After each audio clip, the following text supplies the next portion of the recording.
un Dieu puissant, il règne de son Seigneur avec sagesse. Oui, Dieu est un Dieu puissant, car Dieu est un Dieu puissant, il règne de son Seigneur avec sagesse.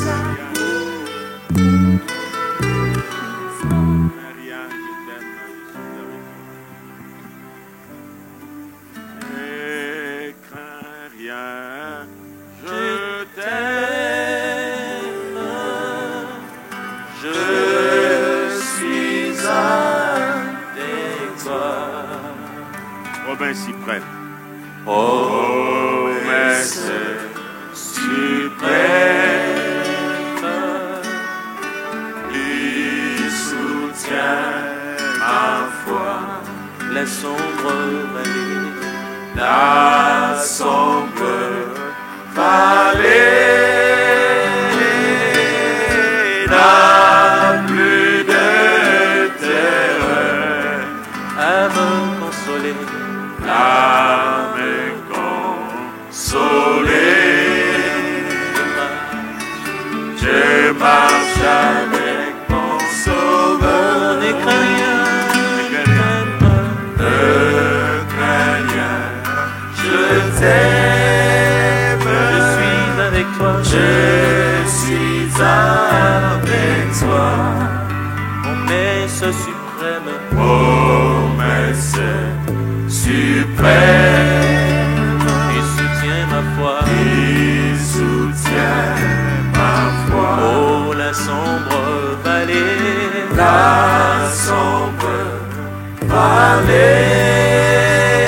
vallée n'a plus de terreur, la me consoler, à me consoler. Je marche avec mon Sauveur.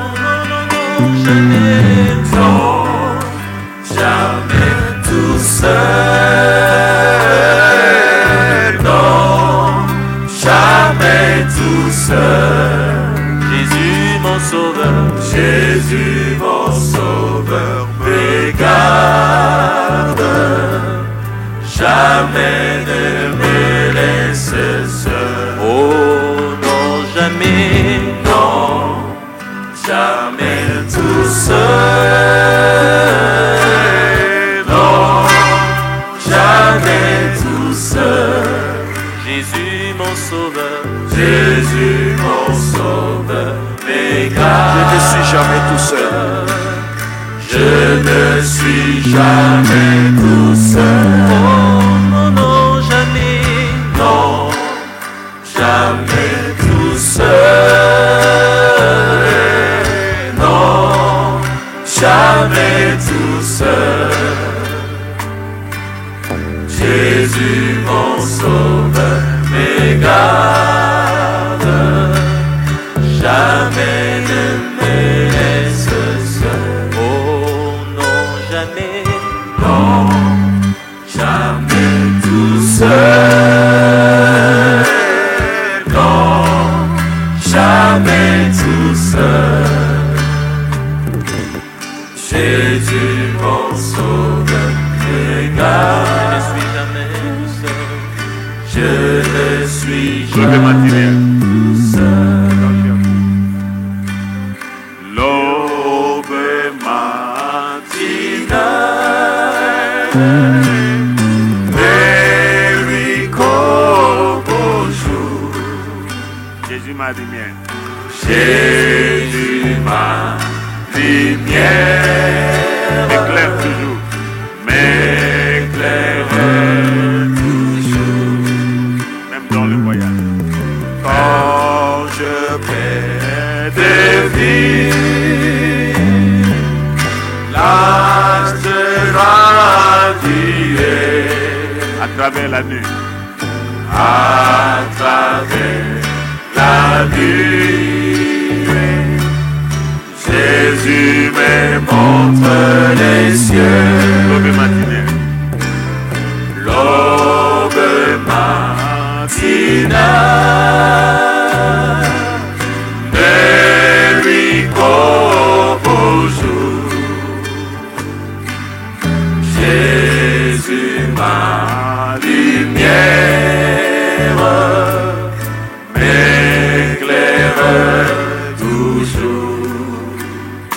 je perds quand je perds de vue l'astre radieux à travers la nuit. à travers la nuit. Jésus me montre les cieux. Non, jamais, Non, jamais tout seul. Non, jamais tout seul. Jésus mon sauveur me garde. Jamais ne me laisse seul. Non, jamais, non, jamais tout seul. Non, jamais tout seul. Jésus mon sauveur me garde. Je ne suis jamais tout seul.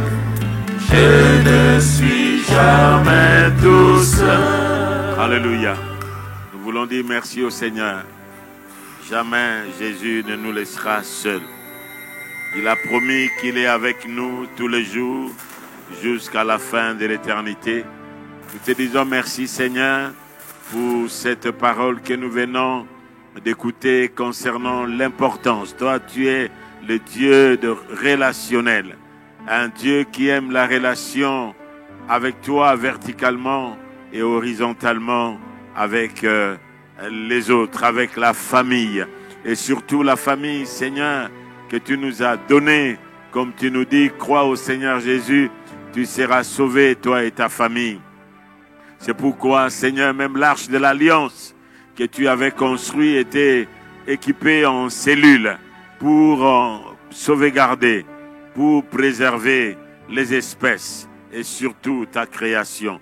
Nous te bénissons pour ton serviteur. Permets que ces moments que nous partageons ensemble, que nos bien-aimés qui sont à l'extérieur, qui nous suivent et qui entendent, qui sachent que la présence de notre Dieu est toujours réelle. Il n'est pas localisé à un lieu, comme il est dit dans sa parole, que ce ne sera ni à la montagne que vous m'adorerez, ni à Jérusalem, mais les vrais adorateurs adoreront le Père en esprit et en vérité. Et nous-mêmes, nous sommes la maison de Dieu. Il est dit que ma maison sera appelée une maison de prière. Nos bien-aimés, là que vous êtes, là que nous sommes la maison de Dieu. Nous sommes l'habitation de Dieu. Il a marché, comme il a dit à David, je marchais avec mon peuple, je n'ai pas choisi, je n'ai pas dit à une des nations ou à un roi que j'ai choisi de m'ériger un temple, parce que je voyageais de tente en tente, sous la tente, avec mon peuple. Mais toi, David, comme tu as décidé de me bâtir une maison, moi, je te créerai une maison. Et cette maison, c'est toi, Jésus, en qui habite toute la plénitude de la divinité de Dieu, habite en toi. Et toi, tu as choisi comme ta demeure, non pas les basiliques, non pas les sanctuaires seulement faits pour t'adorer, mais tu as choisi nos corps comme tes temples du Saint-Esprit. Nous te rendons gloire et grâce. Que tu bénisses ces moments au nom de Jésus-Christ. Nous disons Amen. Nous acclamons le Seigneur. Merci. Merci Seigneur, merci. Nous voulons dire merci au pasteur Joseph avec cette exhortation de l'importance de la cellule, l'importance de prière familiale qui est pour nous une très grande importance. Bien-aimés frères et sœurs qui nous suivent dans le média partout où vous vous trouvez, vous savez qu'aujourd'hui le monde est comme en deuil. Lorsque vous voyez les rues sont désertes parce que chacun se retrouve confiné à la maison, nous sommes obligés à être comme dans une résidence surveillée, dans une résidence mise en résidence surveillée, non pas voulue, mais à cause de cette pandémie qui est en train de ravager l'humanité. Mais nous voulons voir dans quelques minutes seulement les causes de toutes ces choses qui arrivent. Vous savez, il y a dans ce monde l'homme que Dieu a créé à son image et à sa ressemblance. Mais depuis que Dieu a créé l'homme à son image, à sa ressemblance, depuis le jardin d'Éden, l'homme a été séduit par le diable.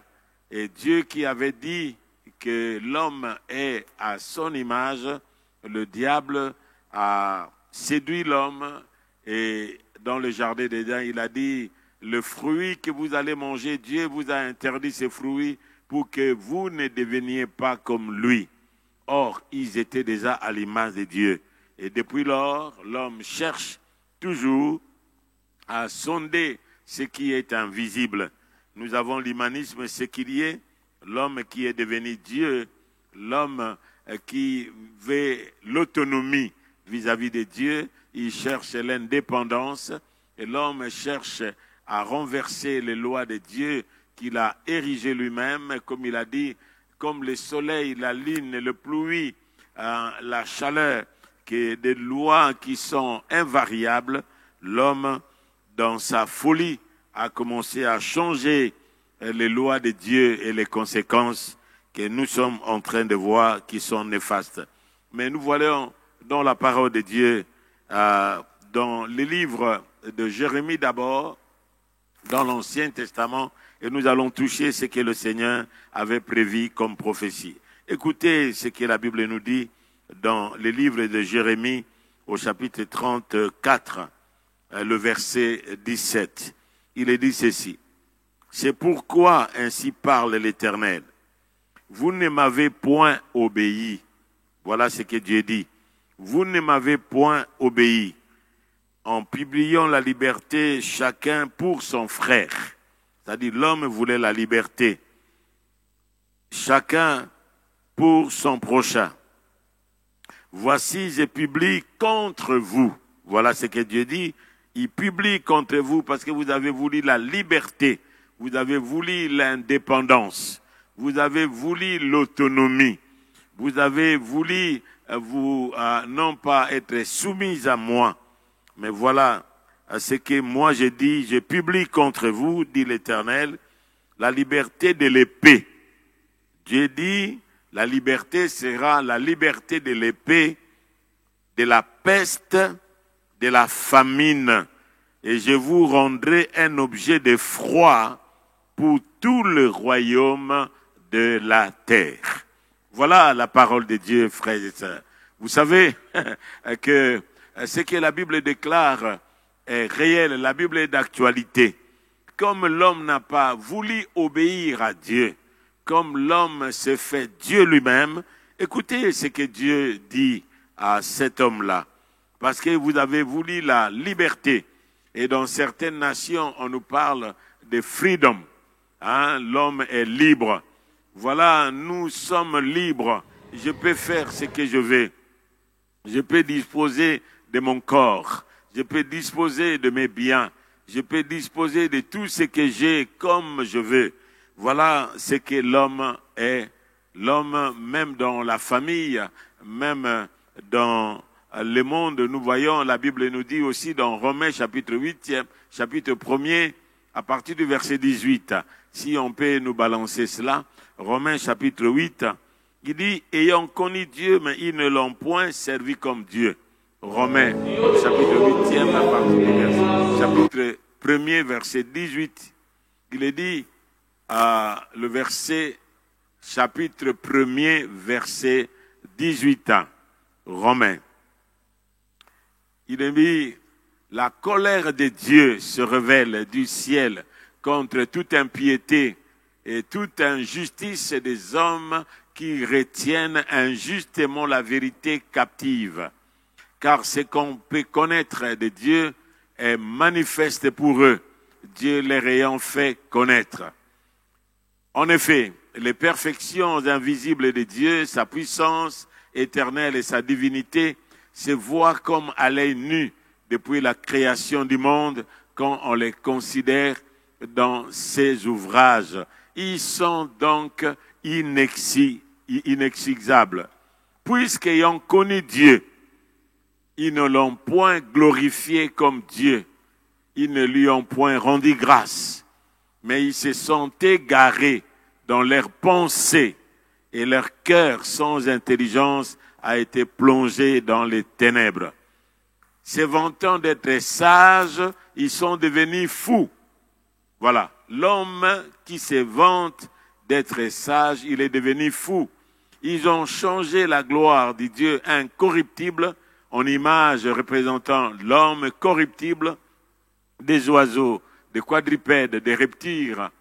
Et c'est pourquoi Dieu les a livrés à l'impureté, selon les convoitises de leur cœur, en sorte qu'ils déshonorent et même les propres corps. Nous pouvons nous limiter là. Voilà comment l'homme qui se vante d'être sage, mais il est devenu fou.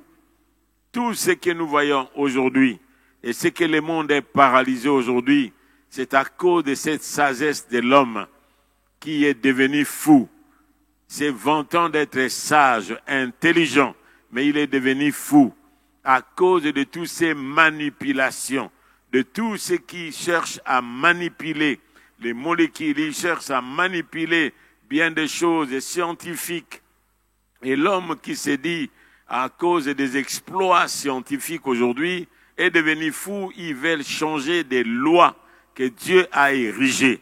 Ce monde a été créé par Dieu.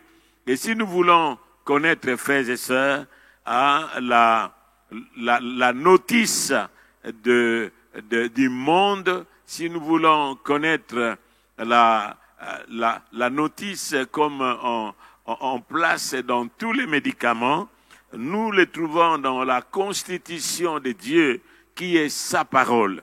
Qui est sa parole, là où vous pouvez trouver ce que Dieu veut, la volonté du Créateur lui-même. Nous ne sommes pas des évolutionnistes, nous sommes des créationnistes, parce que nous croyons que Dieu est le Créateur de toutes choses. Voilà pourquoi, bien-aimés frères et sœurs, selon ce que nous venons de lire, c'est pourquoi Dieu les a livrés. Dieu nous livre aujourd'hui. Il nous livre aujourd'hui avec tout ce que nous connaissons. Pourquoi? Parce que nous avons choisi la liberté. C'est pourquoi ce que nous venons de lire, si nous faisons le parallélisme avec ce que nous venons de lire dans Jérémie 34, 17, c'est pourquoi, ainsi parle l'Éternel, vous ne m'avez point obéi en publiant la liberté, c'est-à-dire votre liberté, votre autonomie, indépendant, chacun pour son frère, chacun pour son prochain. Voici, je publie contre vous. Maintenant, Dieu, qui devait être pour nous, comme la Bible le dit, il devient contre nous aujourd'hui, dit l'Éternel. La liberté de l'épée que nous trouvons, la guerre, partout dans le monde aujourd'hui, même pas de guerre, mais nous voyons des gens qui s'élèvent aujourd'hui, qui peuvent coûter lacet, qui peuvent amputer le pied, qui peuvent amputer quelqu'un à cause de la folie, et ce que nous sommes en train de voir dans nos villes aujourd'hui, de ce que l'on appelle un kuluna, ainsi de suite, c'est à cause de cette folie de l'homme. Alors l'homme est devenu ce qu'il est aujourd'hui parce qu'il a désobéi Dieu. Et il envoie aussi les pestes. Et comme les pestes sont là, qui peut changer cela? Qui est capable de changer ce que Dieu lui-même a décidé du haut des cieux de faire? Nul ne peut changer ce que Dieu a décidé de faire. Nous lisons encore un autre texte. Il est dit ceci. Dans Jérémie toujours 38, verset 2. Ainsi parle l'Éternel. Celui qui restera dans cette ville mourra par l'épée, par la famine et par la peste. Il dit aussi, parce que celui qui restera, à l'époque de Jérémie, quand il prophétisait contre Israël à cause de sa désobéissance, personne ne croyait. Il est dit, celui qui restera dans cette ville mourra par l'épée, par la famine ou par la peste. Mais celui qui sortira pour se rendre aux Chaldéens aura la vie sauve. Sa vie sera son butin et il vivra. Voilà. Celui qui sortira, c'est-à-dire la foi c'est quoi? Jésus-Christ a dit, je suis la porte. Celui qui entre par moi trouvera le pâturage. Il entrera et sortira. Voilà ce que le Seigneur Jésus dit. Il entrera et sortira. C'est-à-dire, nous entrons, nous sommes entrés dans le monde, mais nous sortons du système de ce monde qui est corrompu. Nous sortons de la façon de voir de ce monde parce que nous appartenons au royaume de Dieu. Et Dieu a voulu que nous soyons dans son royaume. C'est sa volonté. Et il continue à dire encore dans Jérémie, toujours 42, le verset 17, « Tous ceux qui tourneront le visage pour aller en Égypte, afin d'y demeurer, mourront par l'épée, par la famine ou par la peste, et nul n'échappera, ne fuira devant le malheur que je ferai venir sur eux. Nul n'échappera. » Même ceux qui chercheront à fuir. Aujourd'hui, ceux qui ont cherché à fuir quelque part, aujourd'hui, il n'y a pas de vol. Hein? Il n'y a pas de vol partout. Où vous allez fuir? Hein? Comme la parole de Dieu nous dit, où fuirais-je loin de ta face? Où me cacherais-je loin de ton esprit? Même si je prends les ailes, tu es là. Même si je vais dans les profondeurs de la terre, ta main est toujours là-bas. Et même si la nuit peut me couvrir, la nuit n'est pas nuit chez toi. Maintenant, l'homme il est confiné dans sa maison. Même dans sa maison, la peste est capable d'entrer dans la maison. Parce que la peste ne va pas demander le visa. La peste ne va pas demander la clé pour ouvrir. Parce que c'est un virus qui peut entrer dans n'importe quel endroit et il n'a pas une autre protection. Et nous le voyons, c'est comme ce qui s'est passé en Égypte. La Bible dit que ces jours-là en Égypte, quand le Seigneur a dit à son peuple, voilà ce que je vais faire, à cause de l'endurcissement de Pharaon, à cause de son orgueil, à cause de tout ce qu'il a pensé qu'il est Dieu, je vais le démontrer. Et ce que Dieu faisait en Égypte, parce que comme ils adoraient plusieurs dieux, Dieu démontrait sa puissance en détruisant chacun des dieux qui étaient en Égypte par ces plaies qui se sont passées en Égypte. Et il est arrivé une fois où les Égyptiens ont déclaré, ça c'est le doigt de l'Éternel. Moi je crois aujourd'hui, vous qui nous regardez par le média, maintenant c'est le doigt de l'Éternel qui est en train d'agir maintenant. Et pourquoi Dieu veut que cela soit son doigt? Pour que les autres tournent le regard. Parce que Dieu ne veut pas la mort du méchant. Dieu n'aime pas la mort du méchant. Et nous prenons encore dans le Nouveau Testament les déclarations de notre Seigneur Jésus-Christ lui-même, comme il a parlé dans Luc au chapitre 21, à partir du verset 6e, je prends cela, Luc 21, à partir du verset 8e. Il dit ceci, Jésus répondit, prenez garde que vous ne soyez séduits, car plusieurs viendront en mon nom disant, c'est moi, et le temps approche, ne les suivez pas. Quand vous entendrez parler de guerre, de soulèvements, ne soyez pas effrayés, car il faut que ces choses arrivent premièrement. Mais ce ne sera pas encore la fin. Alors il leur dit, une nation s'élèvera contre une nation, un royaume contre un royaume. Le verset 11e, si le bien-aimé, vous êtes à la maison, vous pouvez lire avec moi le verset 11e, il y aura des grands tremblements de terre en divers lieux, des pestes comme aujourd'hui, coronavirus. il y aura des pestes et des famines, il y aura des phénomènes terribles et des grands signes dans le ciel. Voilà au verset 11e. Mais avant tout cela, on mettra la main sur vous et l'on vous persécutera. On vous livrera aux synagogues. On vous jettera en prison. On vous mènera devant des rois et devant les gouverneurs à cause de mon nom. Voilà ce que Jésus-Christ a déclaré. Frères et sœurs, personne ne peut nous avertir sinon celui qui nous aime. Celui qui nous aime nous a déclaré cela dans sa parole et vérifié cela dans la Constitution qui est la parole de Dieu, que les pestes actuelles, ce n'est pas quelque chose qui est pour nous, quelque chose qui est nouvelle, c'est ce que le Seigneur avait prévu des signes de dernier jour. Il dit alors, mais avant tout cela, le verset 13, cela vous arrivera pour que vous serviez de quoi? De témoignage. C'est-à-dire, cela arrive pourquoi? Pour que nous puissions servir de témoignage. Là que vous êtes, frères et sœurs, vous pouvez communiquer à vos voisins.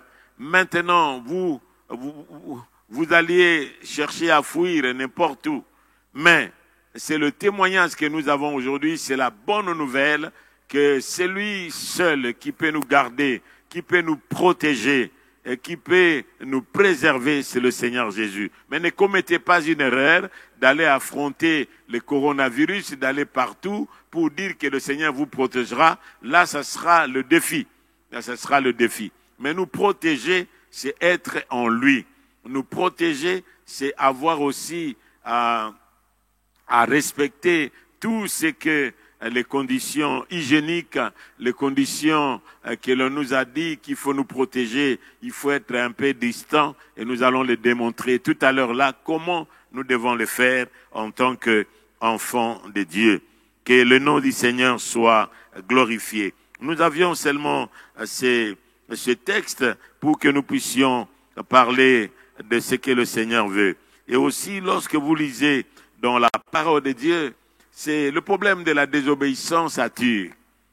Deutéronome, le chapitre 28, lorsque vous lisez cela, le Seigneur divise la Deutéronome 28 en deux parties. La première partie, c'est le verset 1er jusqu'au verset 14e. Il dit, si tu obéis à la voix de l'Éternel ton Dieu, en observant et en mettant en pratique tous ces commandements que je vous prescris aujourd'hui, l'Éternel ton Dieu te donnera la supériorité sur toutes les nations de la terre. Voici toutes les bénédictions qui se répandront sur toi et qui seront ton partage. Lorsque tu obéiras à la voix de l'Éternel ton Dieu, tu seras béni dans la ville, tu seras béni dans le champ. Le fruit de tes entrailles, de ton sol, et les fruits, ainsi de suite. Il est dit que l'Éternel, verset 7e, je lis en kangourou, l'Éternel te donnera la victoire sur tes ennemis qui s'élèveront contre toi. Ils sortiront contre toi par un seul chemin et il s'enfuira devant toi par 7 chemins. L'Éternel ordonnera à la bénédiction d'être avec toi dans tes greniers et dans toutes tes entreprises. Il te bénira dans le pays que l'Éternel ton Dieu te donne. Tu seras pour l'Éternel un peuple saint, comme il te l'a juré lorsque tu observeras les commandements de l'Éternel ton Dieu et que tu marcheras dans ses voies. Et tous les peuples verront que tu es appelé du nom de l'Éternel et ils te craindront. L'Éternel te comblera de bien. Voilà. Et il continue. Et le verset 14, il dit, et que tu ne te détourneras ni à droite ni à gauche de ces commandements, et je vous donne aujourd'hui. Vous allez auprès d'autres dieux. Mais le verset 15, écoutez le verset 15. Ça, c'est la deuxième partie de Deutéronome, le chapitre 28. Mais si tu n'obéis point à la voix de l'Éternel ton Dieu, si tu n'observes pas et tu ne mets pas en pratique toutes ces commandements et toutes ces lois que je te prescris aujourd'hui, voici toutes les malédictions qui viendront sur toi et qui seront ton partage. Il dit, voici tout ce qui... Tu seras maudit dans la ville, tu seras maudit dans le champ. Ta corbeille et ta hutte seront maudites. Le fruit de tes entrailles, le fruit de ton sol, les portées de ton gros, de ton médi bétail, toutes ces choses seront maudites. Tu seras maudit à ton arrivée et tu seras maudit aussi à ton départ. L'Éternel, écoutez bien, verset 20, enverra contre toi la malédiction, le trouble et la menace au milieu de toutes tes entreprises que tu feras, jusqu'à ce que tu sois détruit, jusqu'à ce que tu périsses promptement à cause de la méchanceté de tes actions qui t'aura porté à m'abandonner. L'Éternel attachera à toi, quoi? La peste. Verset 21. L'Éternel attachera à toi la peste jusqu'à ce qu'elle te consume dans le pays dont tu vas entrer en possession. Voilà ce que Dieu déclare. La peste jusqu'à ce que cette peste-là te consume. Bien-aimés frères et sœurs qui nous suivent, que vous soyez dans n'importe quelle religion. Nous ne parlons pas ici de la religion. Nous parlons de la constitution de Dieu. C'est lui qui a créé le ciel et la terre. C'est lui qui a donné la notice. C'est lui qui a donné les normes, comment l'homme peut vivre au travers de cette parole de Dieu. Voilà ce que Dieu déclare. C'est que Dieu nous aime, c'est pourquoi il nous envoie cette parole ce matin, comme nous venons d'écouter. Et la seule protection, c'est que nous devons rester en famille, avec nos enfants, avec nos voisins, avec les autres pour les parler, frères et sœurs. Voilà, ça ne nous coûte rien du tout. L'obéissance vaut mieux que le sacrifice. C'est pourquoi nous avons besoin d'écouter la parole de Dieu et de marcher selon la parole de Dieu. Nous terminons ici dans cette parole qui nous dit, la Bible, la parole de Dieu dit ceci dans le livre de Osée. Osée au chapitre, je crois, 4e ou 5e. Voilà ce que Dieu déclare. Qu'est-ce que le Seigneur cherche pour que l'homme? Il dit dans Osée 5, c'est là que je termine. Il dit ceci, je serai comme un lion pour Éphraïm, pour le monde. Dieu est devenu comme un lion maintenant. Il est le lion rugissant, Jésus. Comme un lionceau pour la maison de Juda. Moi, je déchirerai, puis je m'en irai. J'emporterai, et nul n'enlèvera ma proie. Verset 15 de Jérémie, de Osée, chapitre 5. Je m'en irai, et je reviendrai dans ma maison, dans ma demeure, jusqu'à ce qu'ils s'avouent coupables et cherchent ma face. Quand ils seront dans la détresse, ils auront recours à moi. Est-ce que nous pouvons encore le relire? Replongez-nous encore. Lorsque nous sommes dans la détresse, bien entendu, les scientifiques se retrouvent ensemble. C'est bien pour chercher la solution. Mais ils vont chercher la solution de quoi? Soit d'un vaccin où ils vont prendre les mêmes germes de coronavirus pour en fabriquer un vaccin qui pourra venir pour aider les gens. Nous avons besoin de recourir à Dieu. Il dit, je m'en irai et je reviendrai dans ma demeure. Sa demeure, c'est nous. Sa demeure, c'est vous qui me regardez. Maintenant, vous êtes la demeure de Dieu. Dieu veut demeurer en toi. Il est dit dans sa parole, celui qui croit en moi, celui qui obéit à ma parole et qui m'aime, moi et mon Père viendront et feront chez lui notre demeure. C'est que Dieu veut que vous soyez sa demeure. Le but de Dieu est qu'il demeure en vous parce qu'il vous a créé à son image et à sa ressemblance. Et il dit aussi, jusqu'à ce qu'ils s'avouent coupables et cherchent ma face. Quand ils seront dans la détresse, ils auront recours à moi. Recourons à Dieu. Là que vous êtes, que vous soyez en Amérique, que vous soyez en Australie, que vous soyez en Asie, que vous soyez en Europe, que vous soyez dans n'importe quel pays ou nation ou île, même dans les villages les plus reculés, ayant recours à notre Dieu. Et nous bénissons le Seigneur pour la science qu'il a donnée à ces hommes qui vont chercher à ce que cette pandémie soit endiguée. Mais au-delà de cette recherche scientifique, vous allez trouver seulement la solution sur ce qui a été créé par Dieu. Vous n'allez pas inventer quelque chose. Vous n'allez pas créer quelque chose. Tout ce que vous aurez à inventer ou à chercher, quels que soient les arbres, quelles que soient les feuilles, quels que soient les comprimés, quels que soient les dragées, que vous aurez à inventer, cela ne vient pas de vous, cela vient du Créateur. Et Dieu demande l'humilité, parce que la Bible nous dit que l'humilité précède la gloire, mais l'orgueil, la chute. C'est pourquoi aujourd'hui l'homme orgueilleux, même nous ne savons que faire. Les rois, les présidents, les nations, les gouvernements et tous ceux qui sont, même les parents, même les hommes de science, ne savent que faire maintenant, recourant à Dieu. Que Dieu vous bénisse, car le Seigneur n'aime pas la mort des méchants. Il ne tient pas compte de tant d'ignorance, mais il annonce maintenant à tout homme en tout lieu qu'ils aillent à se repentir.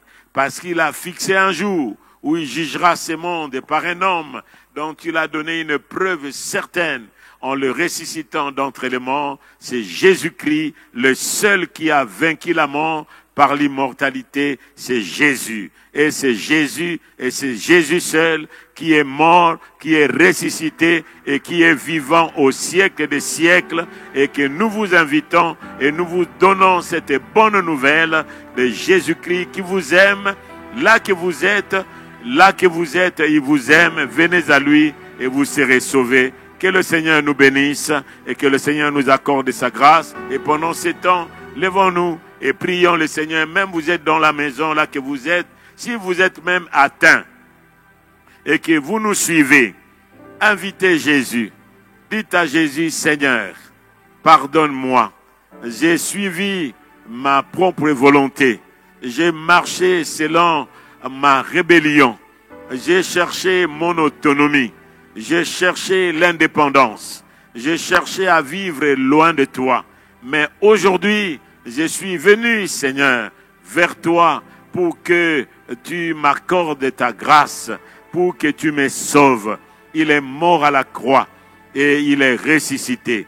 Il n'est pas venu pour lui-même comme un chef religieux, mais il est venu pour vous et moi, pour que nous nous soyons sauvés. Il est dit, quiconque invoquera le nom du Seigneur sera sauvé. Là que vous êtes, invoque Jésus. Criez seulement Jésus. Jésus-Christ, tu es mort pour mes péchés. Tu es ressuscité pour ma justification. Viens dans mon cœur et viens, sauve-moi. Viens, délivre-moi. Je ne cherche pas seulement la guérison du corps, mais je cherche aussi à ce qu'un jour, lorsque je quitterai ce corps, comme Job a dit, je sais que mon Rédempteur est vivant. Il se lèvera le dernier. Même si je n'aurai pas ce corps, je verrai Dieu. Qu'un jour, même si vous arrivez, que vous quittiez ce monde par la mort ou par quoi que ce soit, que vous puissiez voir Dieu. Parce que vous avez une âme et un esprit éternel que Dieu a voulu pour toi, et que Dieu vous bénisse. Prions le Seigneur. Prions le Seigneur avec vous maintenant. Notre Dieu et notre Père, nous te rendons gloire et grâce. Vous qui me regardez Et vous qui nous suivez maintenant, là que vous êtes, vous avez entendu la parole de Dieu.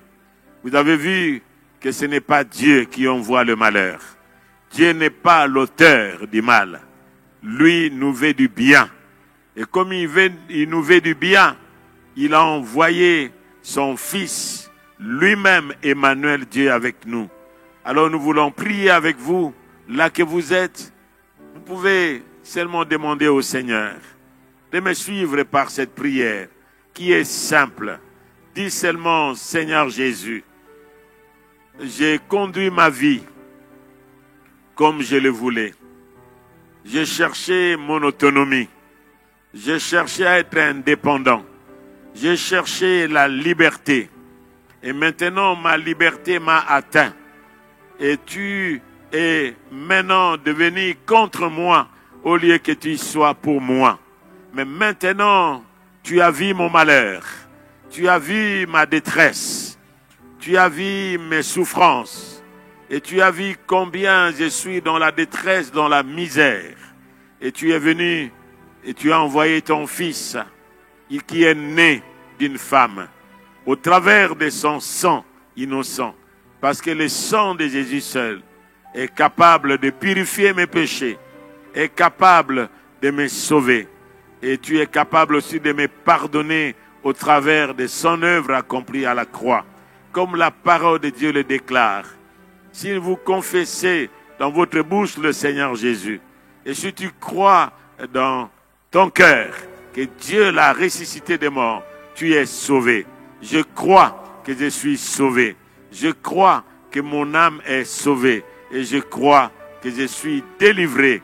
Et je crois que j'ai la vie éternelle. Et que tu enlèves mon nom dans le livre de la mort. Mais tu inscris mon nom dans le livre de vie.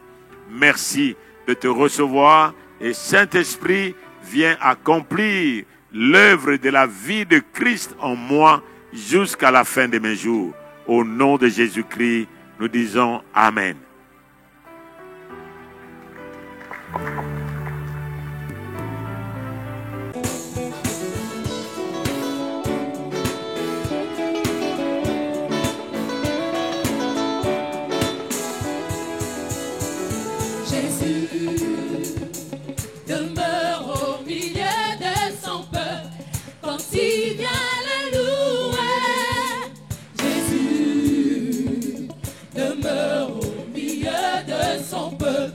Quand il vient l'adorer, j'entends pardonner là, poussant de cris de joie, laissons-lui un trône de reconnaissance, un balai de louange. J'entends le roi des rois, ton amour durera. Quand nous les louons, sa gloire descend sur nous, dans son temple ici-bas. Chantons.